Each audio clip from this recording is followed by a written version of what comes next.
Now, this is probably one of the most heavily contested fights of George's career. A lot of people thought he lost. I actually watched this while on The Ultimate Fighter it was showing. So we watched it and like they made a big production out of it. This bald-headed dude right here, this dude is nasty, bro. Christophe Medou. Shout outs to Christophe. This dude was a G, man. He was just, I remember back in the day, like I was on a fight trip with him when I was like 17, 18. I was down in Vancouver up from Prince George, and him and his team were over here too, and he was just a madman. So crazy, just knocked this guy right out, and then we went out and he was like kind of loopy, like in a good way. Sick corner, Christophe Medou, Faraz Zahabi, John Danaher, and I forget that black dude's name. He's like a nasty kickboxing coach though. 76-inch reach versus 69-inch reach for Johnny Hendricks. Wow, 7-inch reach advantage? Like, dude, you're never coming near me if I have a 7-inch reach advantage. It's never gonna happen. Johnny had a nasty overhand left though. Really dirty overhand left. He also had a really dirty blood sample. He was cranking, man. He changed so much when you saw it came in, man. He was so different. It's like everybody that happened to was like, okay, we know what you were doing, buddy. Whatever though. I fought so many juice monkeys in my career, didn't matter. I haven't seen this fight since that night on The Ultimate Fighter. I never rewatched it. Harder for George to use his jab against the southpaw. Yeah, coming at George with a left hand. He's right under that right away. Boom, and there's that cutback or cartwheel type double he was doing. Johnny comes up, George jumps on a cradle and then a front headlock, gets almost to mount there with the front headlock or the guillotine attempt. Hendricks is back up. George punches an underhook in the 50-50 now. George had no problem wrestling with wrestlers, man, because he would really test himself. He was building his wrestling game from a very early age, and because he had that karate background, man, I swear, there's something about karate dudes. I've talked about it before. But if you take a karate dude and teach them wrestling, they will take everyone down, and they will not get taken down because they're have this crazy dexterity, strength, flexibility in their hips and their legs. And then the timing also that comes from learning karate. You get really good at timing because there's a lot of point fighting and stuff in karate. So now you can time their strikes and get into the legs, which wrestlers aren't that good at doing that, timing strikes and getting into the legs. Look here, George has a head inside single now. Yeah, just moving around on the single leg. Hendricks is pretty comfortable because he's just so used to defending single. George had to actually bring his head up off of the leg in order to stop that little uppercut that Johnny was throwing at him. Those shots suck, man. I really hate getting hit with that. You're in on somebody's leg and they just start dinging you with the elbow. You gotta move. You gotta move your head. You can't keep your head there. You keep your head there, you're gonna get split open. And if that gets split open up there, man, it just goes pfft. Happened to one of my fighters once. Already here you can see George has got a little cut over the eye. His face just, he bruises like a peach, you know, like every fight he was ever in. Ooh, George almost ate that knee. That's a dangerous thing about shooting under a southpaw's left hand with like a double with your head on that side, man. You can end up just running into the nastiest knee. Super dangerous. I'd way rather put my head closer to the front hip than the back hip if I had a choice. Sometimes you ain't got a choice though, so you take what you're given. Ooh, hey, nice little right kick there from George. Feinting, jab. And able to jab a southpaw too. Like, I'm not huge on jabbing southpaws, but if you're really good at it, it'd be real annoying to have happen to you as a southpaw because most southpaws don't get jabbed. Just 50-50 stance here, 50-50 entanglement, just kneeing each other. George changes to the head grip, changes off to a head grip instead. I think probably gives him more power on the knee. Takes it right back to the center is George. That was a nice front kick to the body. I like the rear leg front kick or teep against the southpaw, especially a short little southpaw like this guy, short and stocky. Keep him outside, stay away from that overhand left. Yeah, Johnny moved his head to the left on George's left hand, and George immediately, next strike was a head kick to try to exploit that same reaction. Didn't land though. You can tell that George is always thinking, always planning, always willing to adjust. Such an intelligent fighter, man. Such an intelligent fighter. Somebody drop a comment and tell me who the black kickboxing coach is that's in George's corner. I forget what that guy's name is, but I remember him being around. He was really good. Froz is so young here. It's crazy.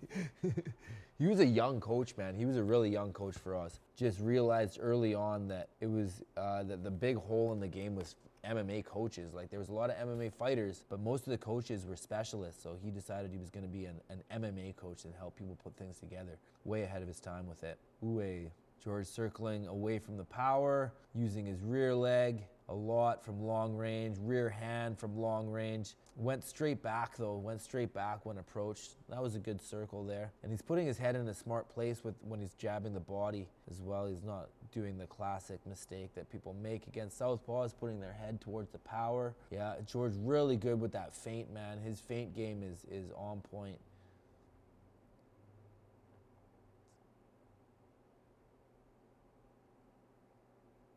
George looked like he lost footing there for a second. And it looked like Johnny thought he was really hurt. Ooh, there he's hurt. Those shots hurt. You don't want to get hit by Johnny Hendricks, especially before USADA. If you get hit by Johnny Hendricks before USADA and you don't go down, you got a chin, boy. That dude could crack. Oh, good. They gave George a little break. I think because of those big shots, people were scoring this round for Johnny. I think the first round was easy to see it was George. This seems like it's Johnny's round so far. Nice work. George hit that neck hole to bring that underhook up. We talk about that in the anti-wrestler course, and this is a long time ago. I never started using that until way later. This dude is always ahead of his time, man. He's always on to stuff before other people. And he doesn't seem to use like real big flashy things either. Like the changes that he makes are really subtle. Like the way he shoots his double leg, right, is really subtle. The difference between how he shoots and how most people shoot. Johnny's putting his head in a bad spot, man, to get away from George's jab. And George's, yeah, he's gonna want to kick him with that right leg upstairs. Finding the inside line with the jab. Seems like it's dangerous. Like maybe it's because he's got enough reach on Johnny that the left hand isn't a big issue. I'm still scared of getting split with that left hand, throwing too many committed jabs on a southpaw as an orthodox fighter. Yeah, bringing that right kick, that right front kick, bringing it up to the face too, to give Johnny an idea that putting his head down is a bad thing. That overhand left narrowly missed. Hook over the shoulder. Yeah, George is starting to put some stuff together here now. Make a little bit more of a case for him winning this round, although I feel like the damage is still not even, so Johnny Hendricks still has this round in my opinion. But George is really starting to gain some momentum here again. Oh yeah, time that kick with a jab. Hendricks is very limited arsenal. He isn't, man, that was a bad move. Damn, don't do that if you're a southpaw. Oh man, even that jab. Watch this. Look at that. Look at where his foot is. Stepping way in there, just way out of position to get that jab. Look at his backhand here. Look at his backhand. Imagine George threw head kick right now. Dead. Oh, dead, bro. Don't do that, okay? Please don't do that. Please. Oh man, if it was my fighter and he did that, I would freak out. I would freak out, bro. Yeah, and see George starts going upstairs with that right leg. And Johnny does it again.